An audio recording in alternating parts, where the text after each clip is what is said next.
warahmatullahi wabarakatuh. Salam sejahtera untuk kita semua. Dalam kesempatan ini, izinkan saya menyampaikan pernyataan diri dosen dalam unjuk kerja Tridharma Perguruan Tinggi dalam bidang pengajaran. Perkenalkan, nama saya Eka Rahayu. Saya dosen di program studi Sistem Informasi Fakultas Teknik dan Komputer pada Universitas Harapan Medan. Sejak tahun 2016, saya juga mengampu beberapa mata kuliah, salah satunya pengantar teknologi informasi dengan bobot 3 SKS. Mata kuliah ini merupakan mata kuliah wajib di semester 1. Pertama, saya akan menjelaskan deskripsi singkat tentang mata kuliah yang saya ampuh, yaitu teori konsep yang membahas tentang ilmu komputer, terutama dalam bidang ilmu teknologi informasi, memberikan beberapa perkembangan aplikasi teknologi informasi dan teknik penyelesaian masalah dalam beberapa pengolahan data. Terdapatnya materi pembelajaran yaitu 1. Sejarah dan evolusi kinerja komputer, kemudian 2. Perangkat input dan output komputer, 3. Sistem bilangan, kemudian teknologi informasi, 5. Sistem basis data, 6. E-commerce, 7. Keamanan informasi, kemudian kecerdasan buatan, 8. Data mining, kemudian data science. Kemudian bagaimana sistem pembelajarannya, yaitu menggunakan ceramah, tanya jawab, dan tugas. Kemudian bagaimana interaksi saya dan mahasiswa saat mengajar, yaitu di awal pertemuan saya menggunakan konsep teacher center learning, di mana dosen sebagai objek utama untuk menjelaskan materi. Contoh terkait dengan studi kasus. Kemudian saya menerapkan studi center learning, yaitu mahasiswa sebagai objek utama untuk melakukan diskusi dan presentasi dalam menyelesaikan studi kasus dari tugas yang diberikan. Selanjutnya, bagaimana sistem penilaian terdapat, yaitu 4 komponen: absensi 10%, tugas 30%, UTS 30%, UAS 30%, dan indikator penilaian dalam kelas yaitu terdapatnya tanya jawab dan tugas. Kemudian demikianlah apa yang dapat saya paparkan terkait salah satu mata kuliah yang saya ampuh. Setelah ini akan saya tampilkan contoh pelaksanaan kegiatan mengajar. Ya, Assalamualaikum warahmatullahi wabarakatuh. Selamat siang. Siang, Bu. Siang, Bu. Apa kabar semuanya ini? Alhamdulillah baik, Bu. Ya, Bu. Siang, Bu. Baik, Bu. Baik ya. Kemudian baik, kita langsung Ya, Bu. aja. Hari ini kita membahas di pertemuan minggu ke-7 tentang basis data dari mata kuliah pengantar teknologi informasi. Oke, kita langsung aja bagaimana capaian pembelajaran, yaitu mahasiswa memiliki sikap tanggung jawab, iman, ilmu, amal, dan etika akademik dalam melaksanakan tugas secara mandiri maupun kelompok, serta mengoptimalkan potensi diri. Jadi nanti setiap ada tugas, baik mandiri maupun kelompok, kalian ya harus bertanggung jawab ya atas apa tugas yang kalian kerjakan. Dan pastikan lagi etika kalian di dalam kelas ya dijaga dengan baik. Kemudian ini nomor 2, mahasiswa mampu menerapkan konsep teknologi informasi yang berfokus pada perkembangan teknologi informasi sehingga menciptakan inovasi, peluang, serta dapat mengelola data untuk kebutuhan organisasi atau bisnis. Kemudian, apa itu kemampuan akhir dari pembelajaran sistem basis data pada hari ini, yaitu bagaimana mampu menjelaskan pengertian sistem basis data, bagaimana mampu membedakan fungsi penggunaan lemari arsip dan basis data, kemudian mampu menganalisis basis data serta konsep dasar dalam pembuatan basis data.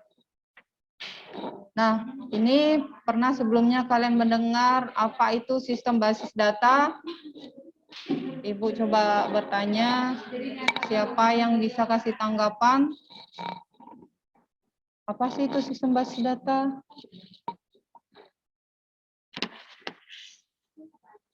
Silakan. Ada yang bisa kasih penjelasan? Farhan, Saya Bu, apa tadi? saya Bayu Bu. Ya, Bayu. Apa itu Sistem basis data yang itu ya kumpulan dari beberapa data yang dimuat dalam perangkat lunaknya, atau kita bilang seperti data-data yang masih di dalam Word, belum nyata, belum di print atau apapun gitu ya Bu. Kemungkinan gitu. Oke, ini Bayi atas jawabannya ya. Terima kasih Bayu. Ibu definisikan secara ini ya, terpisah. Kalau sistem yaitu apa sistem? Suatu kumpulan elemen yang saling terhubung ya. Kemudian basis itu merupakan kayak seperti gudang atau markas. Data yaitu sebuah kumpulan ya, kumpulan fakta ya, fakta yang mewakili suatu objek. Contohnya seperti manusia, hewan, peristiwa, ya seperti barang. Nah itu data. Jadi itu saling terkumpul, kemudian masuk ke dalam sebuah basis data, di mana sistem basis data juga memiliki komponen-komponen untuk mendukung jalannya basis data. Kemudian apa itu sih sistem basis data? Terjemahannya yaitu suatu sistem informasi yang mengintegrasikan kumpulan dari data yang saling terhubung satu dengan yang lainnya dan membuat tersedianya untuk berbagai aplikasi dalam suatu organisasi. Nah, ini komponen sistem basis data, yaitu ada perangkat keras, perangkat lunak. Nah, di sini perangkat keras ada input device, output device, ya, penyimpanan seperti communication device. Yang termasuk dalam kategori input device apa saja ya? Ada yang bisa kasih contoh? Input device. Seperti yang tadi Bu, mouse, keyboard, speaker, dan lain-lain. Oke, bagus. Kemudian yang dimaksud dalam kategori output device, peralatan output. Printer Bu, Ya, monitor. monitor. Oke, bagus Bayu ya, Bayu Tri Kurniawan. Tuh, kemudian storage device, penyimpanan Hard disk bisa Bu, hard disk bisa berupa eksternal, internal, flash disk, itulah flash drive, memory card. itu termasuk dalam Iya. kategori perangkat keras ya, ada input device. Perangkat, iya Bu. Ini yang termasuk dalam kategori perangkat lunak. Perangkat lunak, apa yang udah pernah kalian gunakan perangkat lunak? Perangkat lunak ya software Bu, software, aplikasi, setiap aplikasi atau apa namanya, sistem-sistem yang digunakan untuk mengelola basis data, kayak kita mau, atau sistem-sistem yang digunakan untuk belanja secara online mungkin, perangkat lunak ya. Ya, kalau untuk perangkat lunak dalam membuat basis data itu, Bayu ada pernah dengar menggunakan apa? Belum pernah dengar sih Bu. Ini dari teman yang lain seperti Rizky, seperti Sri, ada yang bisa kasih tanggapan? Contoh perangkat lunak yang digunakan ya untuk pembuatan basis data. Bisa kita menggunakan eksekusi, terus Apache Bu yang tadi. ya, apa lagi? MySQL Bu. MySQL pun bisa, itu merupakan bahasa basis data ya. Ada lagi? Oke, terima kasih untuk jawabannya ya, luar biasa Rizky dan Bayu. Kemudian kita lanjut nih, tipe data yang digunakan dalam basis data. Seperti ada file induk yang terdiri dari dua, yaitu induk acuan, ya, yaitu recordnya relatif statis, jarang berubah nilainya. Contohnya seperti file daftar gaji, mata kuliah, ya. Kemudian yang kedua, file induk dinamik. Di sini nilai dari recordnya sering berubah atau diupdate sebagai hasil suatu transaksi. Contohnya seperti file stok barang. Kemudian yang ke B dari tipe file yaitu file transaksi, disebut juga file input, digunakan untuk merekam data hasil dari transaksi. Itu contohnya file penjualan barang. Lanjut dari ini ada ke C, file laporan, yaitu disebut juga file output, berisi informasi sementara yang akan ditampilkan sebagai laporan. Kemudian ada file sejarah, disebut juga file arsip, yang merupakan file yang berisi data masa lalu yang juga tidak aktif lagi, tapi masih disimpan sebagai arsip. Kemudian file pelindung merupakan salinan dari file-file yang masih aktif di dalam basis data pada saat tertentu. Ya, digunakan sebagai cadangan apabila file basis data yang aktif mengalami kerusakan atau kehilangan. Itu contoh dari tipe file dalam basis data. Kemudian kita masuk perbedaan nih ya. Ada yang bisa kasih tanggapan nih?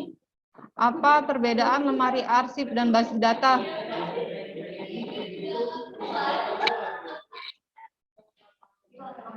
Apa kira-kira? Dari gambar ini ada yang bisa kasih penjelasan perbedaan lemari arsip dan basis data?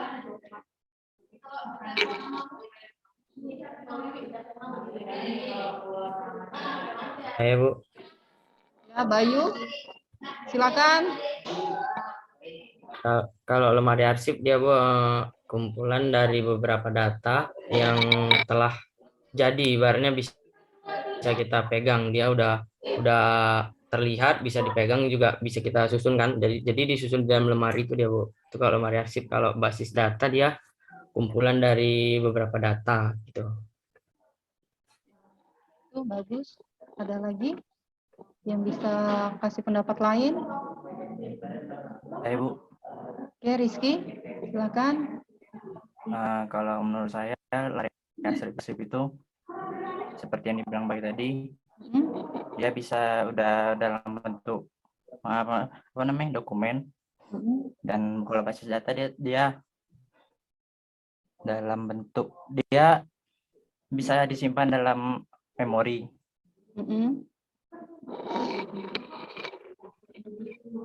Terus? Saya dulu.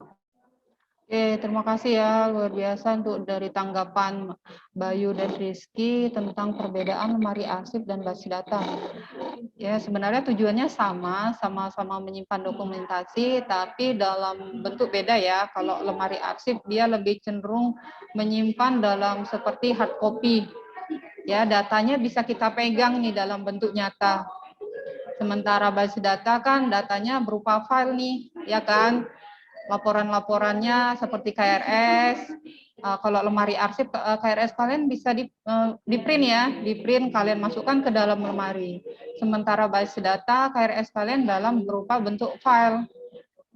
Sebenarnya tujuannya sama-sama menyimpan ya, menyimpan data. Tapi yang perlu diingat dalam basis data, tidak semua bentuk penyimpanan data secara elektronik ya bisa disebut basis data. Yang sangat ditonjolkan dalam basis data adalah ya, seperti pengaturan, pemilihan, ya pengkelompokan data yang akan kita simpan sesuai fungsi atau jenisnya.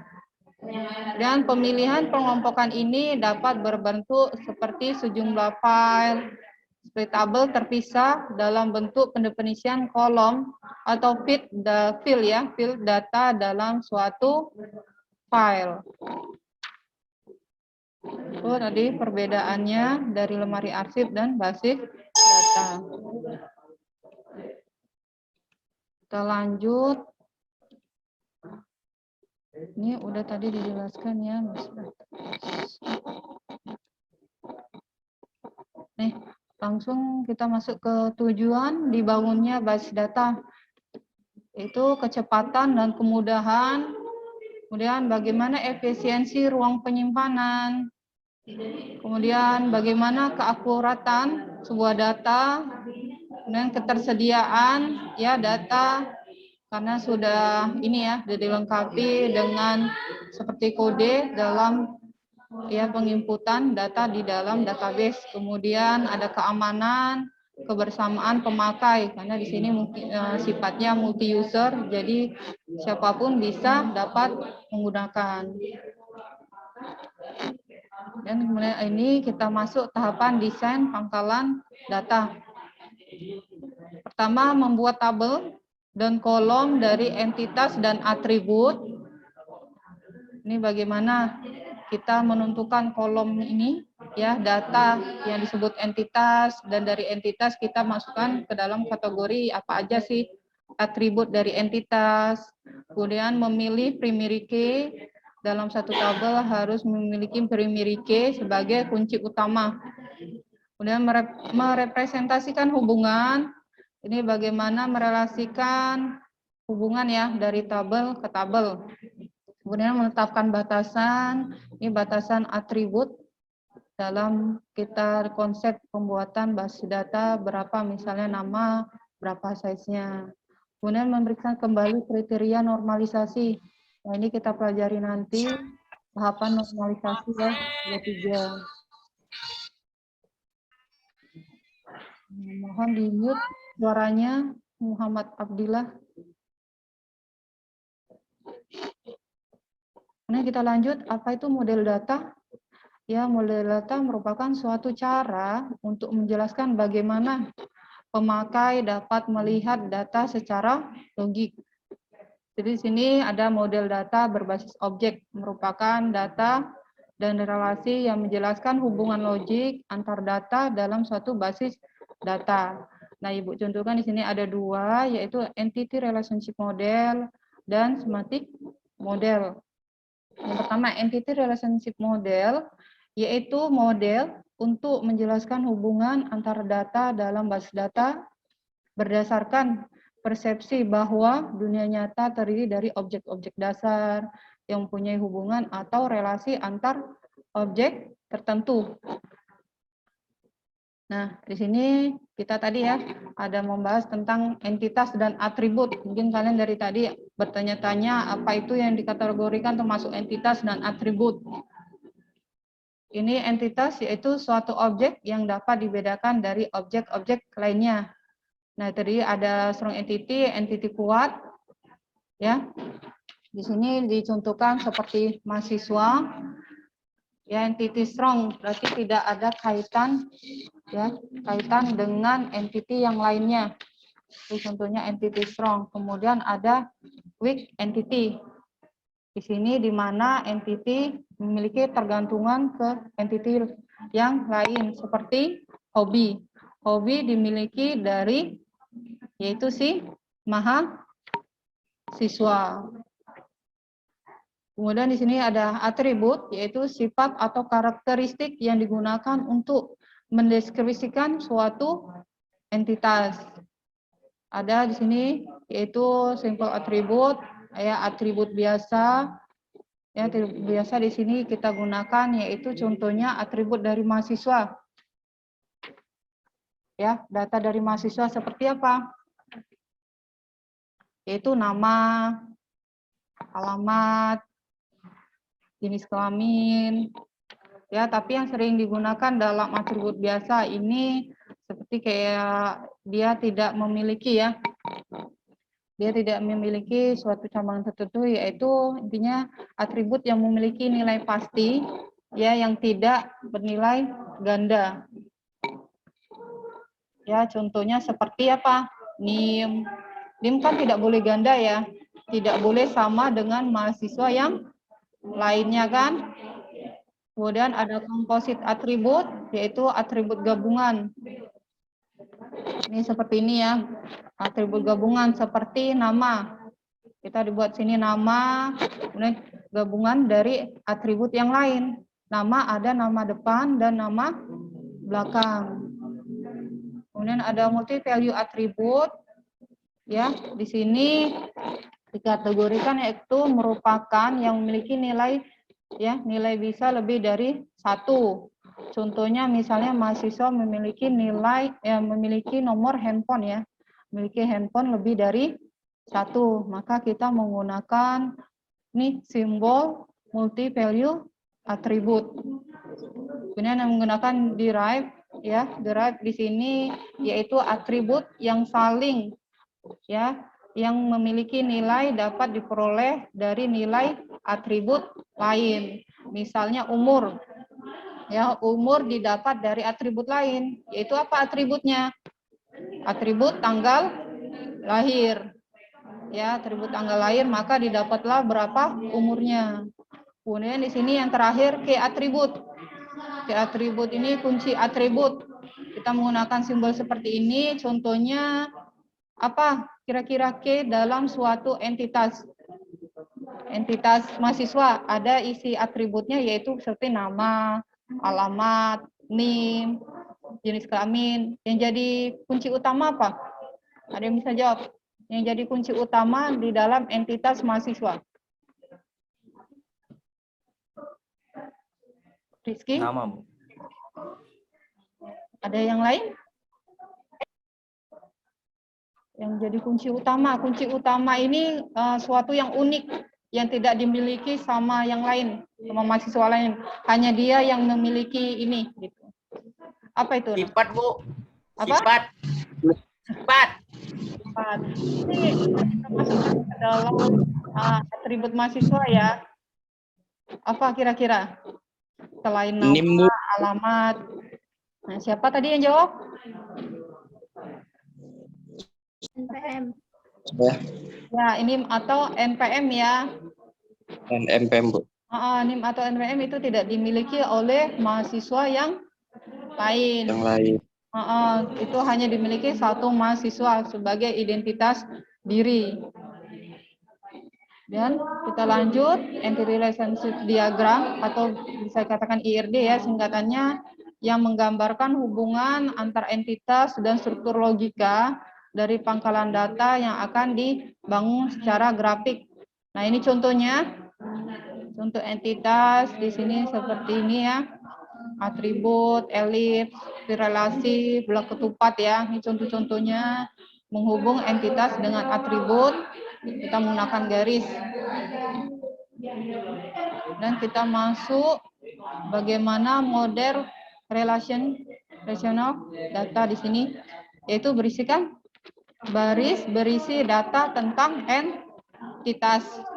Kemudian kolom berisi data tentang atribut dari entitas. Selanjutnya, sel pada tabel memegang sebuah nilai single. Kemudian semua masukan pada kolom harus jenis yang sama. Setiap kolom mempunyai nama yang unik. Kemudian susunan kolom tidak penting. Susunan baris juga tidak penting. Jadi tidak boleh ada dua baris yang serupa. Jadi kita mencontohkan relasi tabel mahasiswa dengan tabel mata kuliah. Nah, yang jadi untuk merelasikannya apa di situ? Kita perlunya relasi KRS.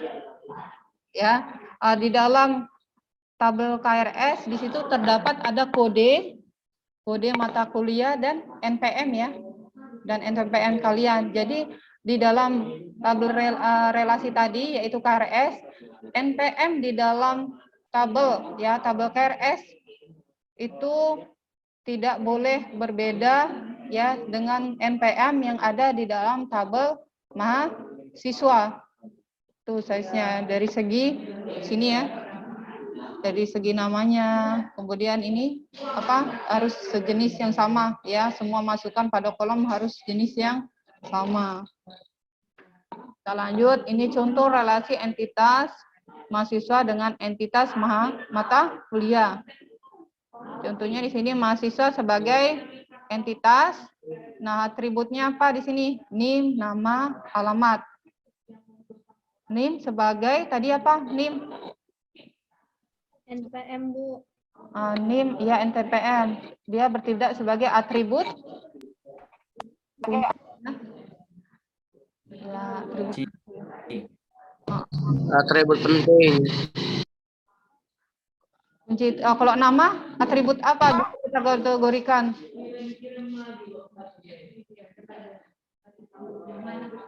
Apa nama? Tadi.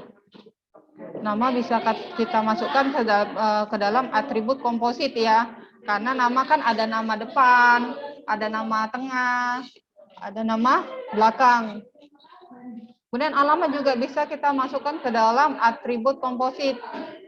Ya, ada nomornya ya, alamat ada nomornya, ada nama jalan, kemudian kelurahan berapa, kabupaten apa. Oke, kita lanjut. Ini derajat relasi atau kardinalitas. Derajat relasi atau kardinalitas merupakan derajat yang menunjukkan jumlah maksimum entitas yang dapat berelasi dengan entitas pada himpunan entitas yang lain. Ini macam-macam kardinalitas, yaitu satu ke satu, satu ke banyak, banyak ke banyak. Nah, kita jabarkan di sini. Satu ke satu.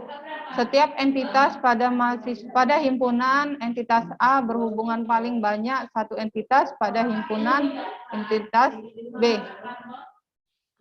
Begitu pula sebaliknya.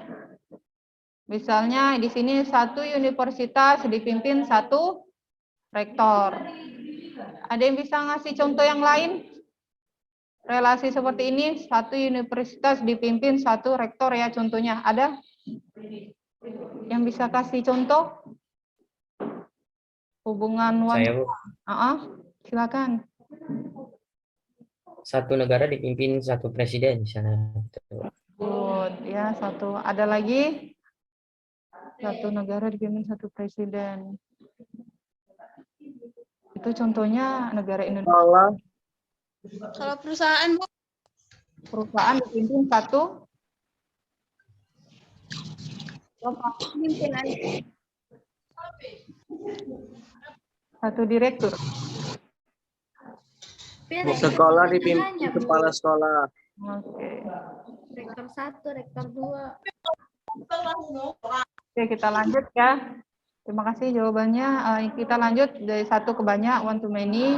Di sini setiap entitas pada himpunan entitas A berhubungan paling banyak satu entitas pada himpunan entitas B. Tetapi tidak sebaliknya, di mana setiap entitas himpunan B berhubungan banyak ya entitas pada himpunan A. Seperti ini contohnya. Satu dosen dapat mengajar banyak mata kuliah. Ini dosen, ini contohnya entitas ya. Atributnya apa di sini? Atribut dari dosen yaitu kode dosen, alamat dosen, nama. Nah, yang menjadi relasinya apa di antara entitas dosen dan mata kuliah? Yaitu mengajar. Mengajar. Ya. Yang untuk menjadi penghubungnya lagi apa di sini? Yaitu adanya atribut. Iya nih ya. Mata kuliah. Atribut kode mata kuliah dari entitas mata kuliah dan adanya kode dosen dari entitas dosen. Nah, hubungannya apa? Jadi tadi yaitu relasinya satu dosen mengajar banyak mata kuliah. Apalagi yang bisa kasih contoh ini? Ada yang bisa ngasih contoh? Satu ke banyak. Kemudian direlasikan menggunakan di sini ada kata kerja membeli, kemudian entitas barang. Jadi banyak pelanggan dapat banyak membeli